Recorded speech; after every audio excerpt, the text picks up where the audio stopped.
Y bueno, yo quisiera, en base a lo que hemos estado oyendo de lo que ha pasado en estos días, yo les decía que el mensaje no sabía cómo intitularlo, cómo ponerle en la primera reunión, pero salió algo ahí porque estoy combinando dos palabras. Una palabra es atalaya y la otra palabra sí es arcoíris. Son dos palabras que para poder ensamblar estas dos palabras en un título está complicado, pero se llama el arcoíris sobre el atalaya. El arcoíris sobre el atalaya. ¿Qué es una atalaya? Yo quiero que veas algo conmigo en el libro de Jeremías, capítulo 33. Dice ahí la escritura que Dios le dice a Jeremías, capítulo 33, versículo 3, le da una instrucción a Jeremías, lo está animando, le está diciendo algo que él tiene que hacer, porque ahorita voy a explicar algo de lo que le pasó a Jeremías en su tiempo. Y en su tiempo él estaba en una situación muy compleja, su nación, muy complicada estaba Israel. Y en el capítulo 33, versículo 3, le dice a él: clama a mí y yo te voy a responder. Te voy a enseñar cosas grandes y ocultas que tú no conoces. Hay un Dios que está en los cielos, que ve desde arriba los acontecimientos mundiales, que ve desde arriba el pasado, el presente y el futuro, que no hay nada escondido para este Dios del que estamos hablando, el Dios de Abraham, de Isaac y de Jacob. Y él está diciendo a Jeremías: clama, levanta tu voz, extiéndete, dirígete a mí, grita, desahógate. Es lo que le está diciendo a Jeremías.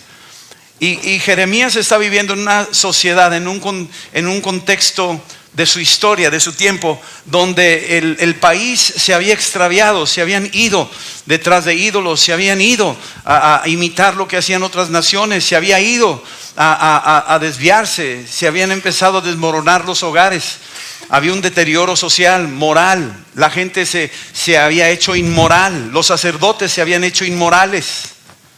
Estaban robando dinero, estaban fornicando, estaban adulterando. La nación estaba yéndose detrás de otros dioses de los vecinos y los estaban adecuando a la cultura de Israel. Y Dios se sentía cada día más y más ofendido.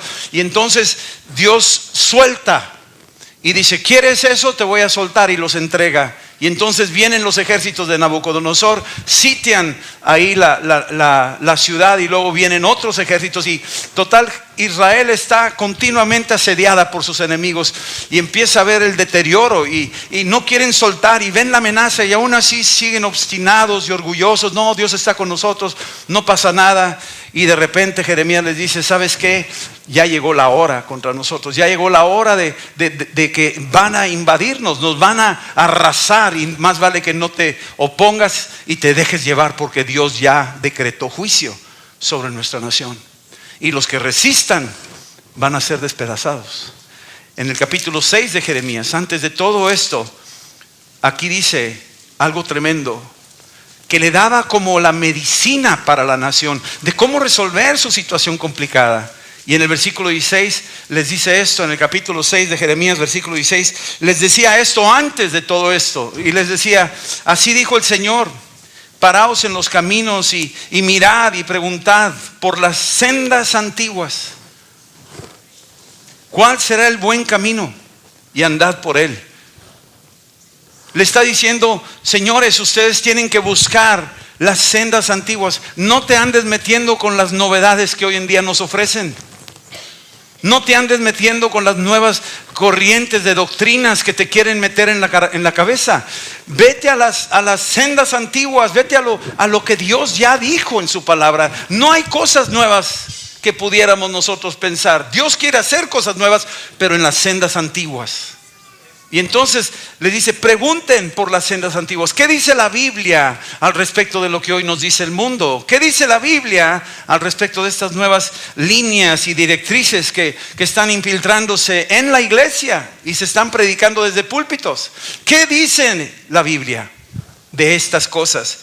¿Cuál es el buen camino? Y anden por él, dice. Y ustedes, si lo hacen, van a hallar descanso. ¿Sabes tú que el nombre de Noé significa descanso?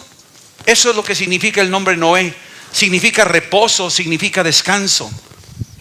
Eso es lo que significa. Y es curioso, ahorita voy a llegar ahí, cómo Dios escoge en medio de una generación perversa a un hombre que se llama descanso, un hombre que se llama reposo.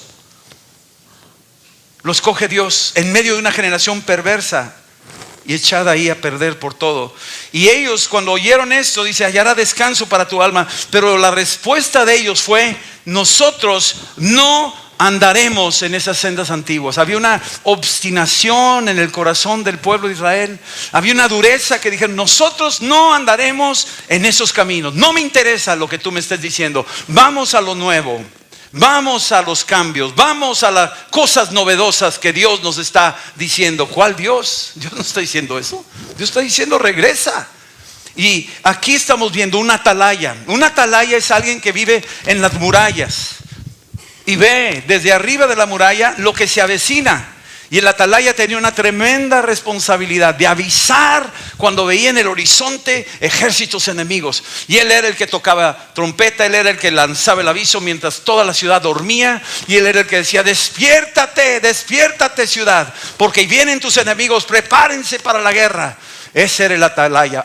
Pero si el atalaya se dormía y quedaba él ahí distraído y veía aquellas cosas amenazantes y no reportaba, caía sobre él todo el juicio de la ciudad, porque él era el responsable de decir lo que iba a sucederle a la ciudad. Él era el responsable de apercibir a la ciudad, de decirle: ciudad, despierta, date cuenta.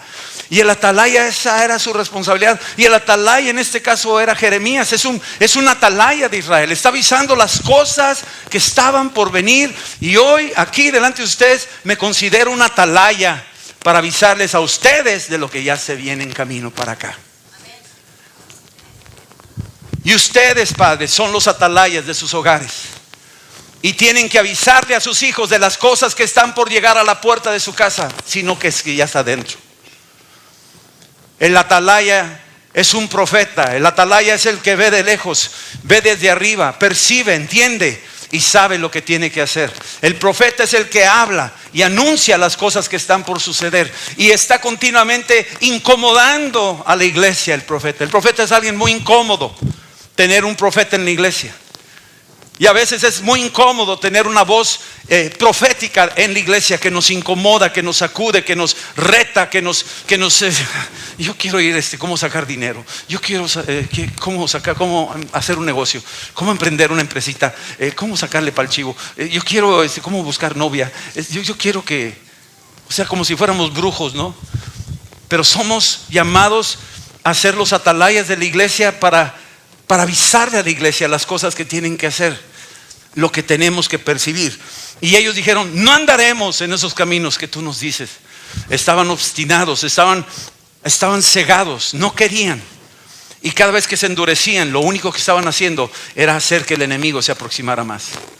Luego en el versículo 17 dice: pues también puse también sobre vosotros atalayas que dijesen: escuchad al sonido de la trompeta. Escuchen la voz profética de los atalayas. Escuchen la voz de los profetas. Escuchen la voz, escuchen. Está diciendo ahí: puse trompeta. La trompeta era la que despertaba a la madrugada, la que despertaba a la hora de la alarma. Si eran las 3 de la mañana, se tenía que levantar todo el mundo y apercibirse a las murallas para defender a la ciudad. Esa era la trompeta y esa era la responsabilidad del atalaya. Dice: puse sobre ustedes atalayas que dijesen: escuchen el sonido de la trompeta. Y dijeron ellos: no escucharemos. Fíjate, por un lado dicen: no andaremos, y ahora dicen: no escucharemos. O sea, un total cerrarse. Aunque me digas lo que me digas, me va a llover y no me va a empapar. Por ahí dijo un poeta, dijo: algunas personas son como las rocas de los ríos, que están continuamente siendo lavadas por el río. Pero si sacas una roca y la sacas afuera y le das con un marro, está seca por dentro. El agua nunca le entró. Y así es en algunos momentos dados, en algunos lugares. Probablemente aquí hay rocas que están bañadas con ríos de revelación, ríos de palabra. Pero cuando viene el golpe, lo único que vas a encontrar es una sequedad, porque nunca penetró la palabra, nunca halló residencia en el corazón de la persona. El atalaya tiene que ser duro, tiene que ser el del martillo, tiene que ser el que golpea, tiene que ser el franco, tiene que ser el sincero, tiene que decir, ¿sabes qué? Vamos a hablar de cosas más serias. No voy a poner miel en tus orejas. No voy a hacer oír cosas bonitas para que siga viniendo mucha gente. No se trata de eso. Necesitamos oír la voz que nos habla el corazón, que nos quebranta, que nos incomoda. Y algunos dirán, ya no regreso ahí. ¿Por qué? Porque es una palabra que nos confronta. El atalaya, eso era lo que hacía. Y era tan incómodo que hasta el rey tiró en una cisterna al profeta Jeremías. Tiró a la cisterna al atalaya, al que le avisaba de lo que venía. El rey lo mandó tirar ahí. Los sacerdotes lo mandaron tirar ahí. La gente no lo quería. Era muy incómodo lo que Jeremías decía. Y luego si tú vas al versículo 29, dice aquí una palabra profética: se quemó el fuelle, por el fuego se ha consumido el plomo, en vano fundió el fundidor, pues la escoria no se ha arrancado. Por más que se diga, la escoria no se ha arrancado. Lo que quiere decir es que por más que se les dijo, no se arrepintieron, permanecieron en la escoria. Les encantó la escoria. La escoria es la nata de cuando uno se funde el hierro, se queda una nata negra, y en vez de quitarla, se queda la nata oscura, se queda la basura de esa fundición y no la quitas. Entonces la calidad tiende a disminuir, baja la calidad. Y entonces en el versículo que sigue, en el versículo 30, dice: plata desechada los llamarán, porque el Señor los desechó. ¡Qué tremendo! Plata desechada. ¿Sabes tú la plata? Pues la plata es un metal precioso, era una cosa de gran valor. Y sin embargo, en la refinación, que somos de gran valor ante los ojos de Dios, el trato del Espíritu Santo, el trato de la palabra profética, lo que Dios nos está diciendo, lo que Dios te dice a ti en lo secreto, cuando estás en tu casa, en tu cuarto, en tu habitación, cuando estás en alguna situación ahí media complicada, media comprometedora, lo que el Espíritu Santo te dice y te aprecia y te está diciendo: tú eres plata para mí. Y tú dices: sí, Señor, soy plata para ti, pero cómo me encanta la carne, cómo me gusta el pecado, cómo me gusta vivir en estas condiciones. Me gusta jugar a la iglesia, entrar y alabar a Dios y salir por sus atrios, y luego entrar al mundo y no soltar la escoria. Y el Señor dice: conmigo no puedes jugar, porque terminarás como plata desechada, por más bonito que eres. He oído mensajes de pastores de renombre, de Colombia, de otras partes, hablando de que tú te puedes suicidar si eres cristiano y que Dios te va a perdonar, que tú puedes ser homosexual siendo cristiano y tú te vas a salvar, como si el pecado del mundo, ese sí es grave, pero el pecado de la iglesia no es tanto, es diferente. Como que Dios trata el pecado del mundo de una manera y el pecado de los hijos de otra.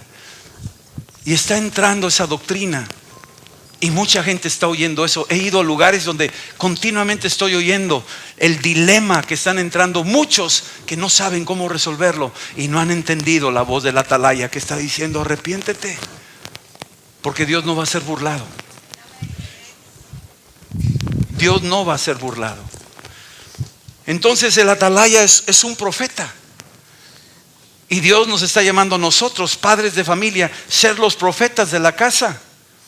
Tienes que ponerte. Yo ayer apenas les escribí un correo a mis hijos, a mis 3 hijos, hablándoles, diciéndoles: señores, acaba de haber una situación en los Estados Unidos donde se decretó una ley donde ya se autoriza a nivel nacional en todo el territorio de Estados Unidos que los matrimonios de homosexuales está permitido, ya está hecho. Y nosotros tenemos que entender una cosa: amamos a los homosexuales, los amamos, y que quede muy claro y grabado, los amamos, sentimos compasión por él. Cristo bajó del trono a la tierra y murió en la cruz por un homosexual y uno parecido a él, que eres tú y soy yo, aunque tu pecado es tal vez diferente. ¿Sí me entiendes esto? Entonces los amamos. Pero lo que no estamos de acuerdo es que se estimule a que sigan viviendo en ese pecado. Porque es pecado, no es enfermedad y no es preferencia, es pecado. No es error genético, Dios no los hizo así. Esa es la mentira del diablo. Es el espíritu que reina en estos tiempos. Son los últimos tiempos. Uno de los últimos espíritus que se manifestaron en los tiempos de Sodoma fue el homosexualismo, fue la sodomía. Fue uno de los últimos que aparecieron. Los primeros que aparecieron fueron la gula, fueron la ociosidad, fueron el orgullo, fueron la falta de misericordia. Esos fueron los primeros espíritus que aparecieron en Sodoma. Pero de los últimos, ya los últimos, era sodomía, violencia. Eran de los últimos. Léelo en Génesis 19 y te vas a dar cuenta. Léelo en Ezequiel 16:49 y ahí te vas a dar cuenta el origen de la caída de Sodoma y Gomorra. Empezaron con gula, abundancia de comida, abundancia de ociosidad, tiempo libre, y no le invertían en las cosas de Dios. Abundancia de arrogancia, eran orgullosos, se sentían tan seguros de su economía y de su fama y de su historia y de todo, y de repente empezaron a perder piso y finalmente empezaron a inventar nuevos juegos y nuevas leyes y empezaron a decir que lo malo era bueno y acabaron siendo destruidos. Eso es lo que pasó. El atalaya lo estaba viendo desde arriba. Abraham se puso en la brecha como atalaya orando por su sobrino Lot. Había un atalaya orando por Sodoma y Gomorra. Nosotros tenemos que ser atalaya para orar por México, por Monterrey, por los Estados Unidos, por las naciones que no están viendo, como decía ahorita Mario. Tenemos que orar por Rusia, tenemos que orar. Están a 100 kilómetros la guerra, decía él. Pues nosotros estamos igual, estamos a 100 kilómetros de una guerra espiritual, de una batalla que viene contra nuestros hijos. ¿Qué vamos a hacer? El atalaya es el que tiene la visibilidad espiritual. Lo comparo con esto. Estaba yo ahí caminando en los jardines de allá en Amecameca. Y está precioso porque es muy alto y es fresco y hay árboles preciosos, altísimos, con un follaje increíble, flores por aquí, por allá, todo hermoso y mariposas también y precioso todo eso. Y de repente estaba caminando y me venía esta palabra, metamorfosis. Y luego estaba yo caminando y lo que acaba de leer ahorita, no es casualidad, abrió la escritura y siento que Dios me está diciendo, tienes que decirle a mi pueblo lo que yo te dije ya. Metamorfosis, dice transformaos. Volvamos ahí, Romanos 12, velo por favor. Dice aquí, le está diciendo en Romanos capítulo 12 al pueblo, le está hablando y le está diciendo el apóstol Pablo a la iglesia de Roma. Versículo 1, así que hermanos, les ruego por las misericordias de Dios que presenten vuestros cuerpos en sacrificio vivo. Es muy interesante este concepto porque tú presentas tu cuerpo en sacrificio vivo. Quiere decir que tú estás muerto aunque estás vivo. Es lo que quiere decir. Estás muerto aunque estás vivo. Nosotros estamos muertos a este mundo. Ahorita va a haber bautizos y es una señal de que están muertos al mundo y van a salir hombres nuevos y vivos para Cristo. Ese es el mensaje. Si tú no te has bautizado, necesitas identificarte con esta escritura. Tú eres un sacrificio vivo. Tú tienes que estar muerto al mundo y salir de las aguas resucitado como un hombre vivo. Y vas a caminar como un sacrificio vivo. Y luego dice aquí, agradable a Dios, que es vuestro culto racional. Versículo 2. No os conforméis a este siglo. No te conformes a lo que este mundo te está ofreciendo. Los medios que nos están continuamente bombardeando. Vigila a tus hijos, vigila sus conversaciones, sus caricaturas, sus amiguitos, las clases que le dan en la escuela. Que no se conformen, que no se alineen a lo que el mundo está enseñando. Nosotros somos a contracorriente, somos una especie diferente. Somos una especie diferente. Vamos a contracorriente. No te conformes a este siglo, sino transformaos por medio de la renovación de vuestro entendimiento. Transfórmate en la medida que el Espíritu Santo te está diciendo, vuelve a los caminos antiguos. Escucha la trompeta del atalaya y tú sí di, voy a andar por esos caminos y sí voy a escuchar. Y no seas como lo que decían ellos, no andaremos no escucharemos. Nosotros sí andaremos, nosotros sí escucharemos. Amén. Y dice aquí, para que comprobéis cuál es la buena voluntad de Dios, agradable y soportable. Aquí ya me lo aclaró este hombre. Agradable y soportable. ¿Sabes que no es fácil ser cristiano en este tiempo? No es fácil. Todo mundo quiere un cristianismo fácil, que no me cueste, que no me pidan, que no me obliguen, que no me comprometan, que no me saquen de mi situación. Yo quiero un cristiano así como, la comodidad del cristianismo. Eso es lo que quiero yo. Quiero asiento de primera, quiero espacio, quiero lujo, quiero que me pongan la mesita, la charolita en el vuelo que voy a llevar de la vida, que me atiendan siempre, que me hagan piojito cuando voy a la iglesia. Es lo que quiero yo. Hazme piojito, pastor. Suficientes broncas tengo en la casa. Hazme piojito. Vine a que me hicieras piojito. Y yo te digo una cosa, te voy a arrancar los pelos para que no te voy a hacer piojito.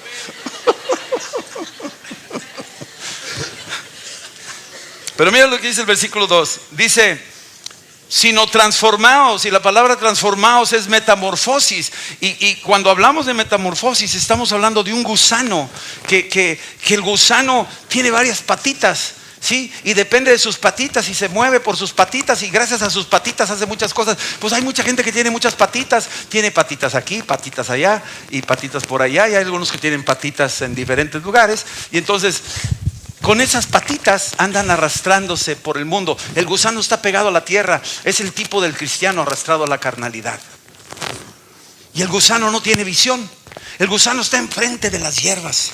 No ve más allá. Ve el césped enfrente. Es todo lo que ve. Ve su hoy. Ve sus cosas. Ve sus cosas necesarias. Mi yo, mi necesidad, mi seguridad. Es todo lo que ve. No ve más allá. Su visión es cero.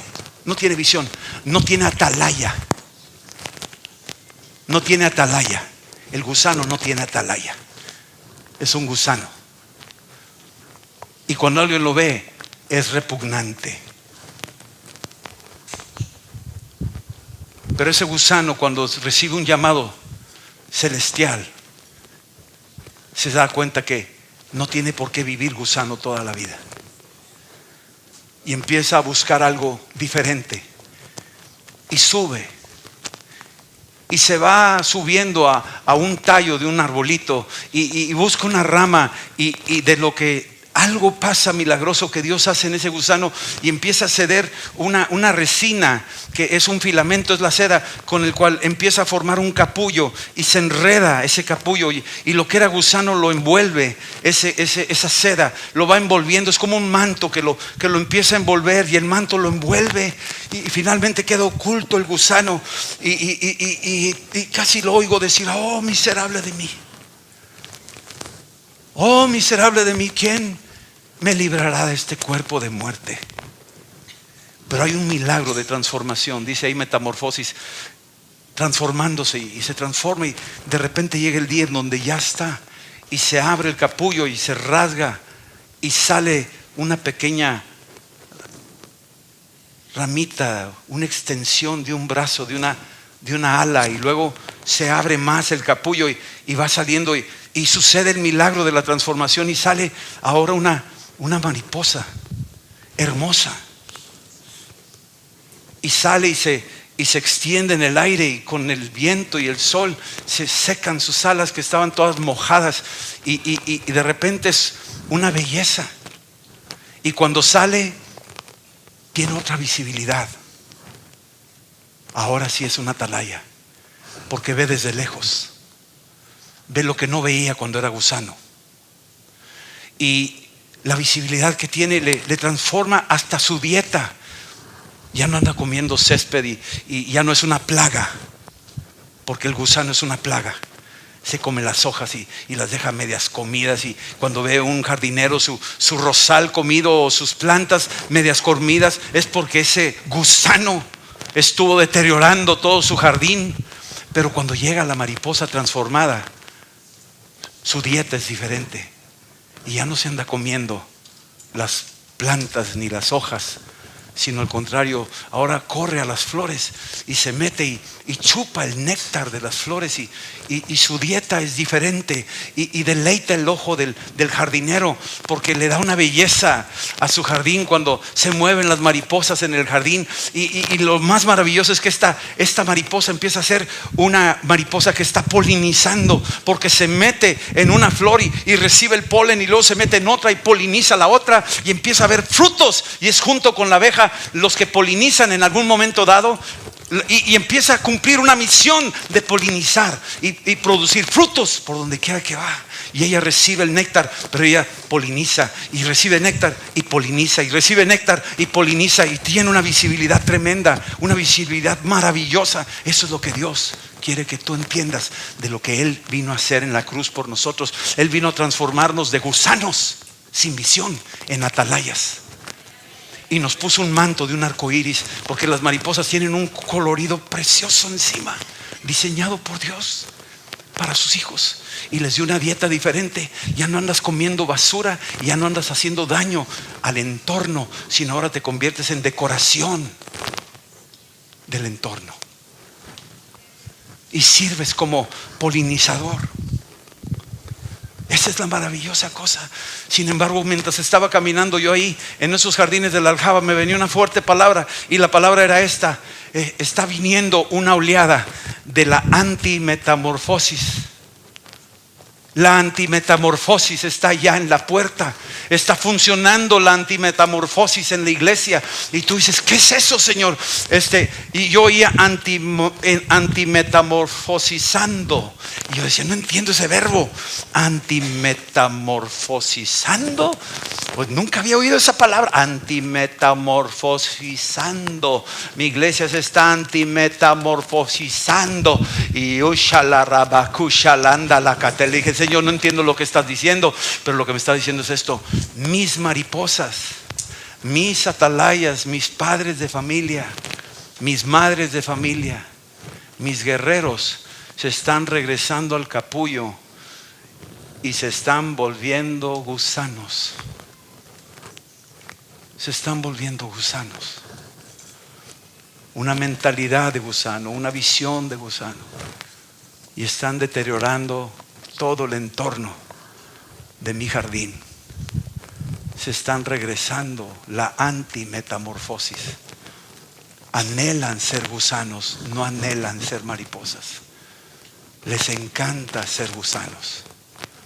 Les encanta que nadie les hable de visión, que nadie les hable de compromiso, que nadie les hable de que tú estás polinizando y te toca a ti para que lleves fruto y se hagan fruto. No queremos eso, queremos ser gusanos, volver a la antigua naturaleza, enredarnos en los afanes del mundo y seguir con nuestras patitas, las muchas patitas que tenemos, nuestros trabajos, nuestros deportes, nuestras preferencias, nuestras carnitas asadas, nuestro esto, nuestro lo otro. No me muevas de ahí, este es mi mundo, esta es mi fascinación, es esto. No me saques de ahí, yo quiero ser gusano. Y no volveré a esas sendas. Y no voy a escuchar lo que me estás diciendo. Me encanta ser gusano. Es lo que estamos muchos oyendo. Génesis capítulo 6. Están muy quietos. Génesis capítulo 6. Oigan esto. En Génesis capítulo 6, el contexto es este. El mundo está en un deterioro moral, social, cultural. Está el hombre, después de haber caído de la gracia de Dios del huerto, ahora el hombre se le dio una oportunidad, pero el hombre ya anda sin rienda. No tiene rienda el hombre. El hombre anda sin rienda. No quiero rienda. Yo quiero hacer lo que me da la gana. Y entonces el hombre empezó a hacer lo que le da la gana. Y dice en el versículo 5 que Dios dice, y vio el Señor que la maldad del hombre era mucha en la tierra. Y estamos viendo eso, una maldad que se ha ido proliferando en la tierra, mucha en la tierra, y que todo designio de los pensamientos del hombre, de ellos, era de continuo solamente el mal. O sea, el pensamiento del hombre era del gusano, de continuo el mal. Nuevas leyes. Primero vamos a promover que el aborto sea permitido. Otra nueva ley. La eutanasia, vamos a ser novedosos. Matar a los que ya no sirven. Si es un niño con síndrome Down, si es una persona con defecto y lo detectamos por el sistema de nuestras radiografías, los ecos y lo que sea, antes de que nazca. Entonces, y los viejitos que ya no lo hacen, también. Nuevas leyes, nuevas órdenes, nuevo gobierno. Y vamos a permitir que ahora, si le gusta casarse con uno, que se case. Y es más, les vamos a dar chance a que adopten niños y que se los lleven a su casa. Y si los violan, al cabo ni sabemos. La pederastía ya está autorizada, porque no sabemos qué hacen con los bebés que adoptan en sus casas. Ya está autorizada legalmente la pederastía, porque van a hacer de lo mismo que le hicieron a ellos cuando eran niños. Y Dios está viendo lo que está pasando. Dice, le pesó a Dios lo que estaba pasando y levantó un hombre, versículo 8. Pero Noé, que significa reposo, Noé, que significa descanso, ¿qué dice aquí? Halló gracia a los ojos de Dios. Hubo un remanente que era mariposa, un remanente que decía, no, yo no quiero ser gusano. Yo acepto el poder de la transformación que Dios me ha dado, la oportunidad que Dios me ha dado en la vida. Yo y mi casa serviremos al Señor, dijo Josué. Yo no voy a correr en la dirección de ellos. Y Noé le dio a él una visión. ¿Quién le dio la visión? El atalaya de atalayas. Dios es el atalaya de atalayas. Dios, que ve las cosas por venir, le dijo a Noé: Noé, se avecina un tiempo peligroso, ponte a construir el arca. Y Noé decía: Señor, pero yo no sé qué es un arca, no sé lo que sea un diluvio, no sé qué es una lluvia. Y le dijo: ponte a construir, yo te voy a dar las medidas, te voy a decir cómo. Y Noé empezó a entender, y lo único que hizo es obedecer la instrucción del atalaya. Obedecer la instrucción del atalaya. Escuchen a sus profetas y hagan como ellos les dicen. Y así fue. Y Noé escuchó al atalaya e hizo el arca como Dios le dijo que le hiciera, y la construyó. Capítulo 9. Vino el diluvio, se los llevó a todos. Hay una evidencia arqueológica que el diluvio pasó en todo el mundo. Los iraníes registran en su Gilgamesh, un libro de muchos siglos antes, y dice que sucedió un gran diluvio. Te da detalles muy parecidos a lo que aparece en Génesis. Los mayas registran en el Popol Vuh y en el Chilambalam el diluvio de este lado del mundo. Los chinos tienen registrado en su concepto, cuando escriben barco, escriben 8 personas en un barco. Cuando escriben barco, un japonés o un chino, escriben 8 personas en un barco. Ellos también, y ese kanji viene de 4000 años atrás, y registran memorialmente algo que sucedió siglos atrás. O sea, fue un acontecimiento que confirma lo que dice la escritura. Sí pasó.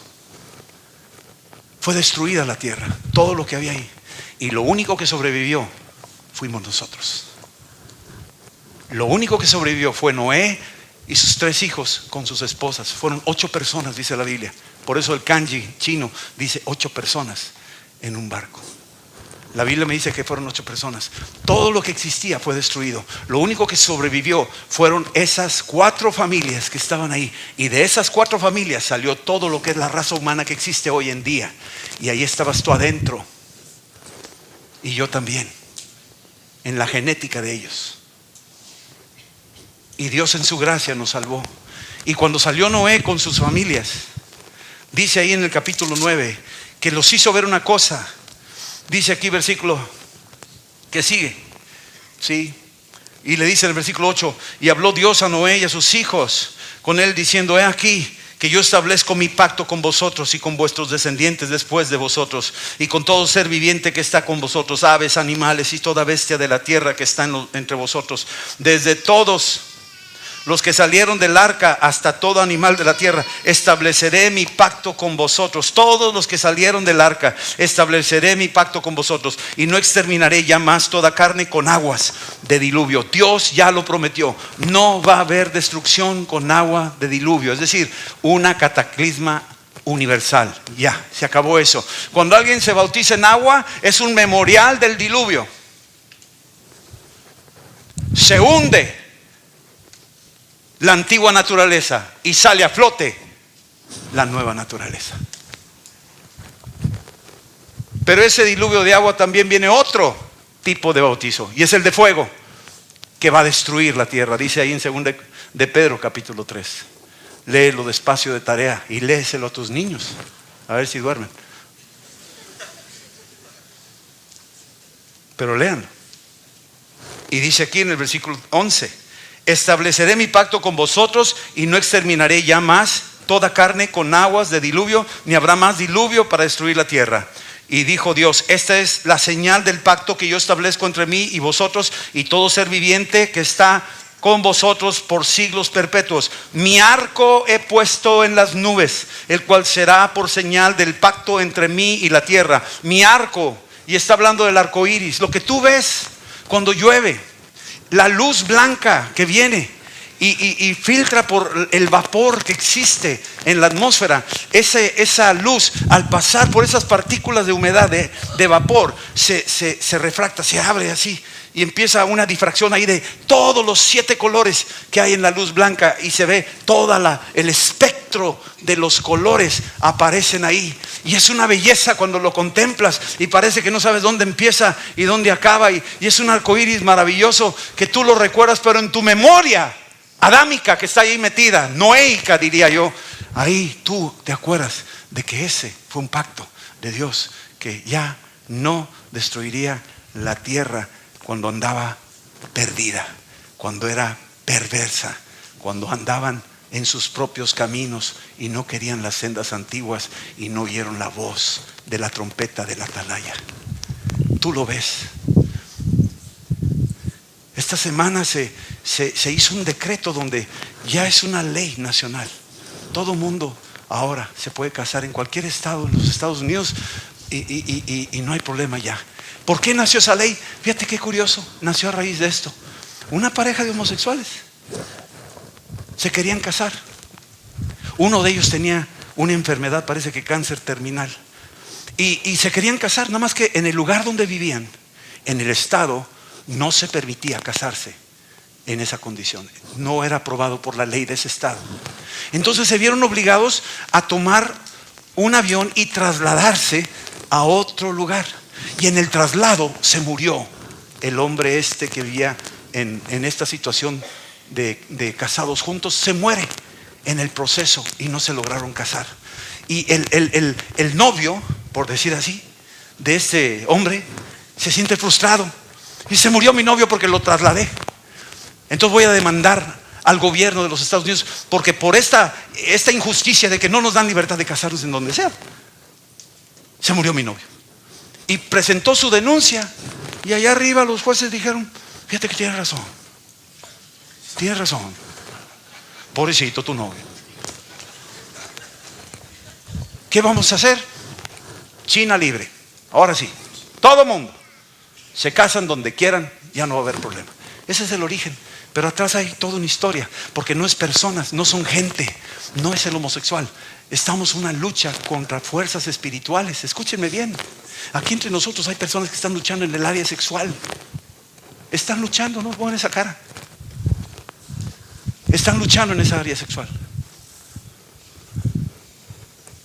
Y esa lucha es espiritual. Hay una oleada de estos espíritus que operan en nuestro tiempo. Estos son los espíritus que operaron en los tiempos de Roma, y estos son los espíritus que operan en los últimos tiempos. Y la escritura es muy clara. Y cuando ya se hizo esto, la Casa Blanca se le bañó con un arco iris de colores, porque esa es la bandera que usan. Nada más que es un arco iris muy raro, no se parece al arco iris que tenemos nosotros. Pero bueno, de todas maneras lo que están diciendo es: mira a Dios en lo que acabó tu pacto, tu arco iris, tu senda antigua, lo que tus atalayas nos dijeron, lo que nos recomendaron de volver a las sendas antiguas, no lo haremos. Lo que tocaron trompeta tus atalayas de que eso no era de Dios, no es cierto. Nosotros somos más inteligentes que Dios. Y están ellos ahora enseñándole a Dios, no al mundo, a Dios, te retamos, Dios. Nuestro arco iris es más bonito que el tuyo. Eso es lo que están diciendo. No es por accidente esa bandera. Tiene un mensaje doble. Y el mensaje es este: te retamos, Dios. Te retamos, Dios. No te vamos a hacer caso. Ni volveremos a las sendas antiguas, ni escucharemos la voz de los profetas, ni de los atalayas, que Dios va a destruir el mundo con fuego. Ay, mira cómo tiemblo. Dios me va a salvar así porque Él me hizo así. Así están diciendo eso. Y eso lo están enseñando. Y está llegando a todos los lugares, a todos los niveles de nuestras instituciones, desde el gobierno hasta el sistema educativo, por televisión, en los programas de entretenimiento y en la conversación. Ya está abierta la compuerta. Y Dios dice: yo ya mandé mi arco. Voy a terminar con esto. Vea Génesis. Años después aparece un joven, capítulo 37, que se llamó José. José era un soñador. José es un tipo de un Jesucristo. Es Jesucristo. Es un tipo de Jesús. Pero José tiene una particularidad. Quiero que veas lo que dice el capítulo 37, versículo 2. Versículo 3. Dice: amaba a Israel, o sea, Jacob, su papá se llamaba Israel o Jacob. Amaba a Israel, a José, más que todos sus hijos, porque lo había tenido en su vejez. Y le hizo una túnica, ¿de qué? De diversos colores. ¡Wow! Le puso un arco iris a su hijo. Y andaba su hijo con el arco iris todo el tiempo, pasando en medio de sus hermanos. Todo el tiempo con su arco iris enfrente de sus hermanos. Y no, pues ¿para qué quieres? Versículo 4 dice que viendo sus hermanos que su padre lo amaba más que a todos sus hermanos, le aborrecían y no podían hablarle pacíficamente. Pero Dios empezó a hablarle a José por medio de sueños y le dijo: estos son los sueños, José, en los últimos tiempos. Se van a postrar delante de ti las estacas. Se van a postrar delante de ti las estrellas. El sol y la luna se van a postrar delante de ti. Le está diciendo: tú que estás cubierto de este manto, de este pacto, de este arco iris, de toda la multiforme sabiduría de Dios, que es Cristo Jesús. Tú que estás lavado con la sangre del Cordero. Se van a postrar delante de ti. Se van a quebrar, van a decir: Dios está contigo. Tenías razón. Los hermanos agarraron a José, versículo 23. Sucedió pues que cuando llegó José a sus hermanos, le quitaron a José su túnica, la túnica de colores que tenía sobre sí. Se la quitaron. Y es lo que quieren hacerle a la iglesia. Le quieren quitar esta túnica. Quieren que regrese, que sea un gusano, igual que los demás. Le quieren quitar la túnica a la iglesia.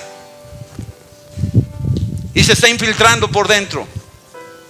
Y están saliendo voces y libros. Y por eso yo les pido cuidado con lo que leen. Cuidado con lo que se meten, muchachos, por favor. Porque está entrando una voz que quiere robarte el manto del arco iris, de esa luz, porque es luz blanca que te ha bañado Dios con su sangre. Es la sangre de Cristo la que te da esa multiforme belleza a ti, que te sacó de gusano y te hizo mariposa. Eso es lo que Dios ha hecho contigo. Y los hermanos envidiosos quieren quitártela. Quieren decir: no, ahora las reglas son estas. Yo me pregunto, ahora con estas leyes, si a Estados Unidos le da tos, a nosotros nos da pulmonía, dice por ahí Proverbios no sé dónde. Pero escúchame, lo que ya aceptaron allá, en cosa de semanas va a ser aceptado aquí. En cosa de algunos meses va a ser aceptado aquí. Escúchame bien. Yo me pregunto, ¿cuál es el siguiente paso? Si ya está autorizado, ¿qué va a hacer ahora con la Biblia? Porque la Biblia dice que los que se ayuntan hombre con hombre no van a heredar el reino de Dios. Los que practican el homosexualismo. 1 Corintios 6 del 9 al 10, Romanos capítulo 1 del 18 al 27, Levíticos, Génesis 19. La Biblia me habla de que eso no es de Dios, que debemos de cuidarnos, porque tanto el fornicario, el adúltero, el borracho, el homosexual, el afeminado, ni siquiera homosexual, el afeminado, si sigue practicando eso, si no se esfuerza por un cambio, no va a heredar el reino de los cielos.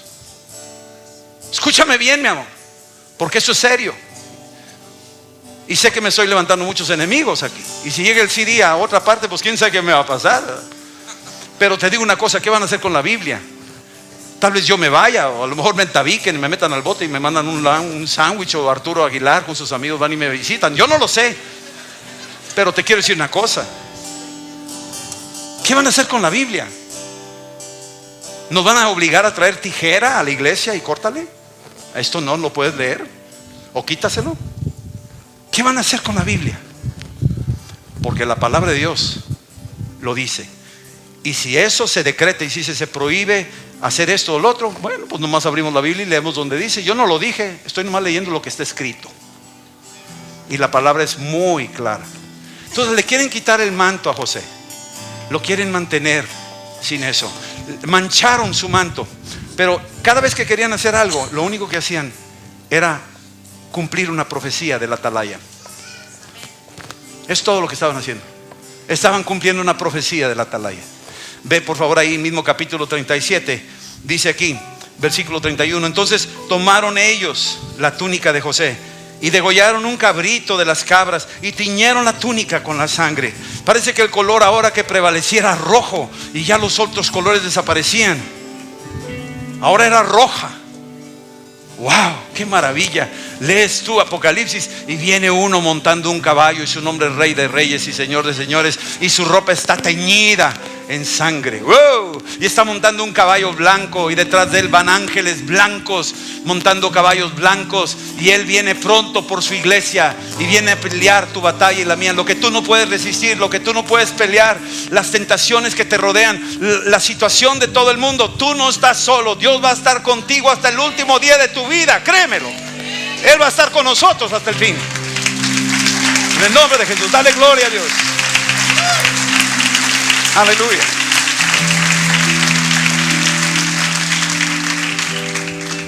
Le escribí una carta a mis hijos ayer y les dije: hijos, estos son tiempos que Jesús dijo que iban a pasar. Ahora más que nunca, prepárense, porque lo que viene, quién sabe.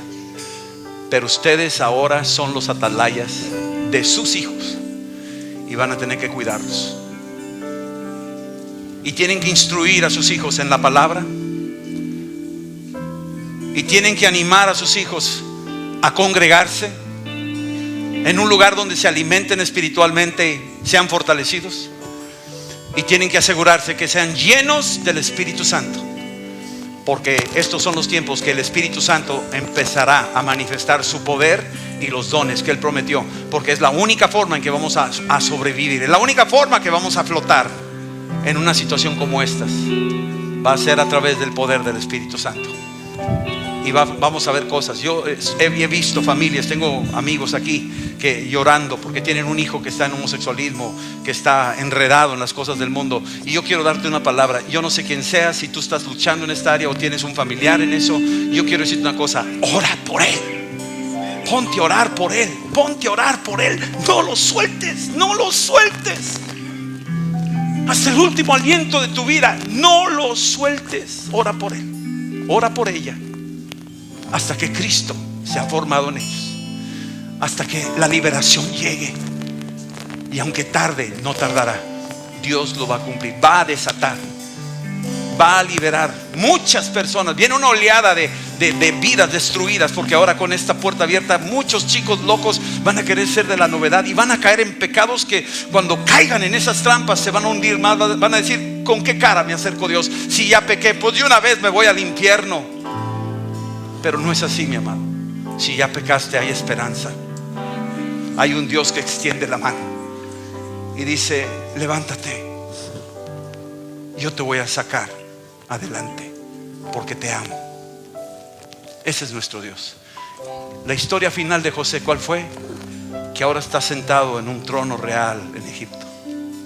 Y entraron los hermanos que habían quitado su manto de colores, lo habían manchado con sangre de cordero, pero ahora lo ven y se postran delante de él y le dicen: ahora ya nos cayó el 20, queremos regresar a las sendas antiguas.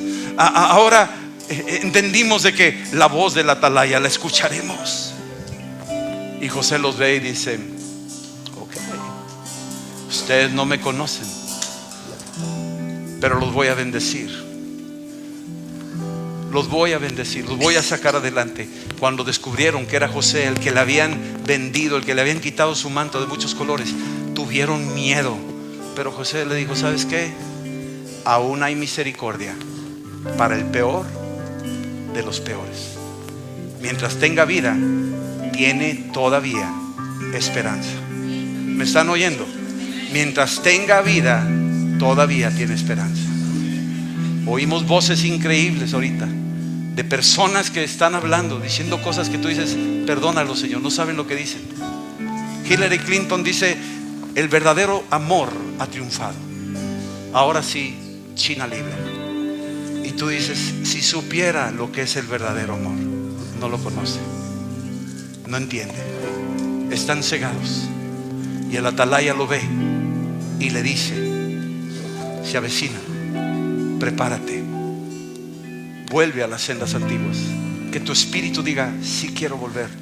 Escucha la voz del atalaya y que tu espíritu diga: sí quiero escuchar.